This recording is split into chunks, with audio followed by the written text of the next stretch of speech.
One of the best ways to improve your hookup ratio when kokanee fishing is to run a lure with double hooks called a Snell knot system. There's a lot of benefits to running two hooks like this, and I'll explain the reason why. First of all, if you're using a lure, you don't want to be using a rigid fixed lure, such as a wired wedding band or anything like that, because when kokanee come up and they strike onto your lure, sometimes when they turn back, if that lure is fixed, what can happen is it can work actually against you as a pry bar, and it'll pry that hook out of the fish's mouth. So when the kokanee does come up and they hit it and they go to turn, having that second hook, which is called the stinger hook, will actually embed into the fish's mouth as well. So not only do you get one hook set, but hopefully you're going to get two, which eliminates the fish from getting off as many times. The other great part about this is that it does provide more action to your presentation. On here, you can actually, when you're tying these, you can actually set as far back as you want on the further hook, on the last hook, or you can tighten it up as much as you want. I like to run it about maybe ½ an inch to an inch sometimes. The reason why is because this works as a little bit of a slinky, and it'll actually start to swing around a little bit more. Put a little bit of bait on there, and it really entices the kokanee to come up and strike your gear. Now, when I'm running these gear, usually what I'll be doing is I'll be using a size 2 to size 4 hook. I like the Gamakatsu red octopus hooks, or I'll even switch over to a sickle style hook for a little bit better of a hook set. Now you can buy these lures pre-rigged, such as this Max Lure Cha-Cha Kokanee Hoochie.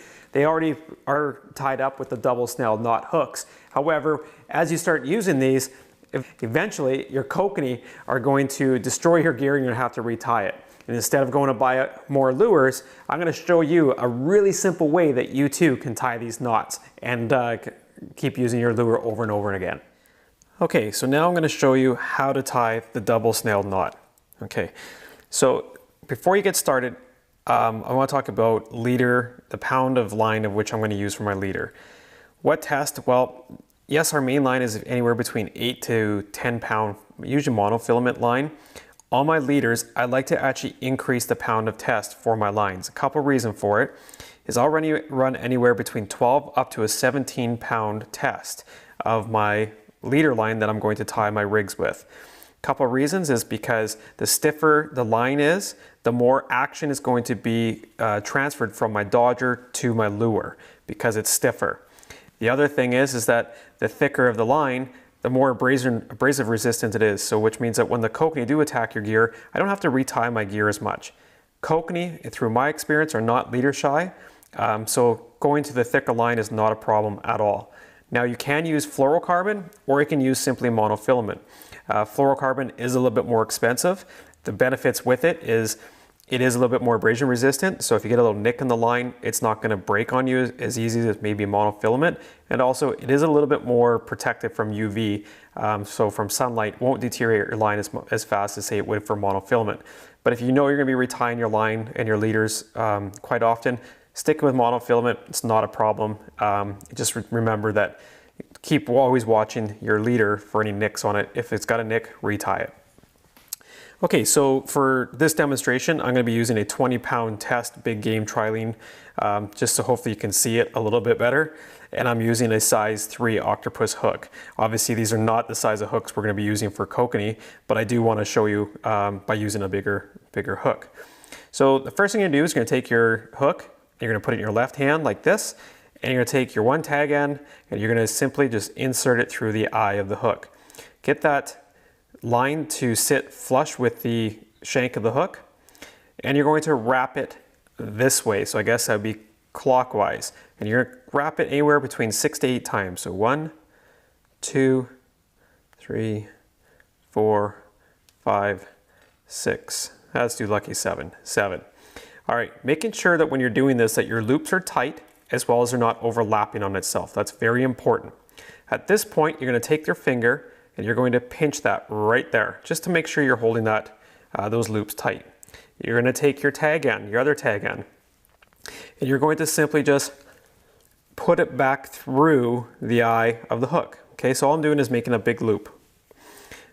Now your line might twist up a little bit, that's fine, just keep everything untangled the best you can.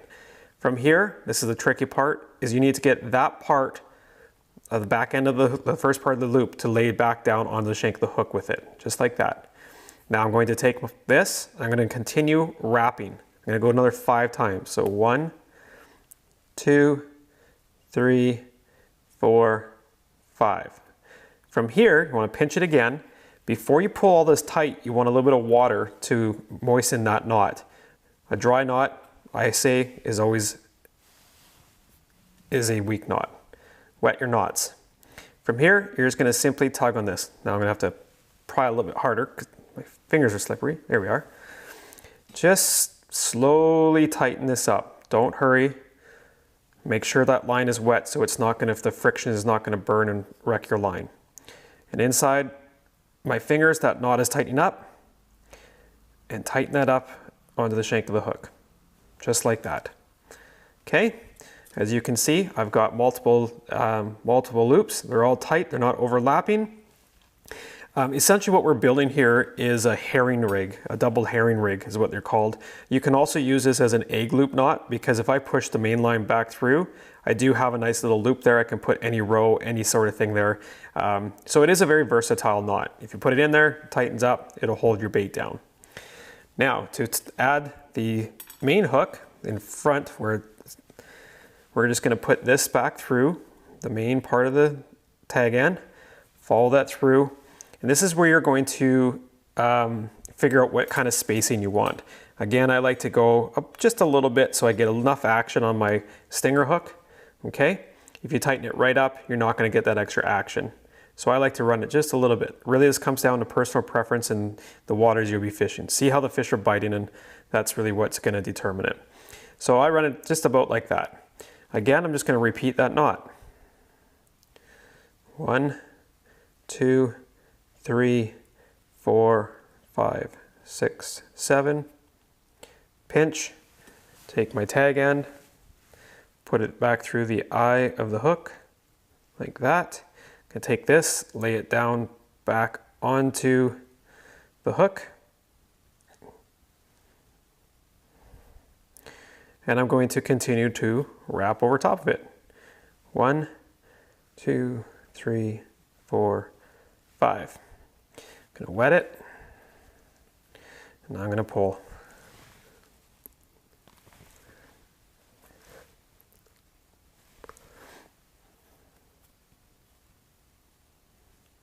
Just pull tight, tight, tight, and then it'll snug up.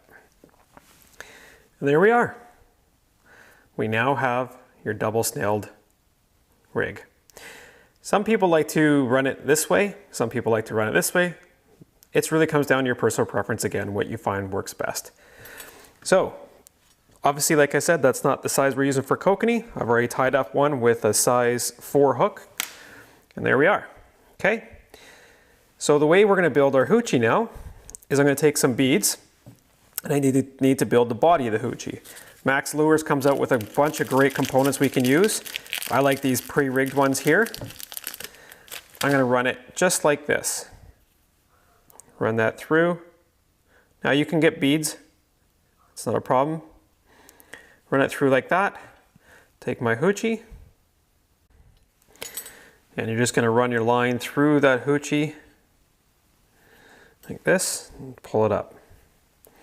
That insert goes to the top, just so make sure it comes to the eye of that the hoochie, and there we are.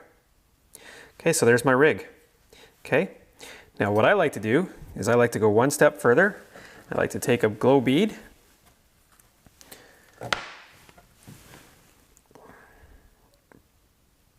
one small, or one that's a little bit bigger than the other. And then I take a smile blade. Now you can use any type of color of smile blade. Now the lake I'm fishing right now, I know they like the medium sized smile blade, so I'm going to put that on. Put it on, run it through. And there we are. Now on this end, you can either tie it to a swivel. I like to just tie a simple over, just a loop knot. The reason why is that way, if I want to change out the smile blade, I can just bring it up over top of the loop. But essentially, that is how you build yourself a double hook snail knot Kokanee rig.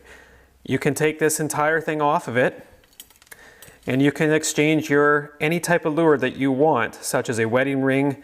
Wiggle hoochies work excellent. You can even actually put this onto the back end of an Apex lure as well. So it's a very, very versatile system. I do recommend using it when kokanee fishing, and it'll take some time to learn that knot, how to tie it. Practice, practice, practice, and I'll guarantee you that it'll help you get more fish in the boat, and it'll save you time and frustration out in the water.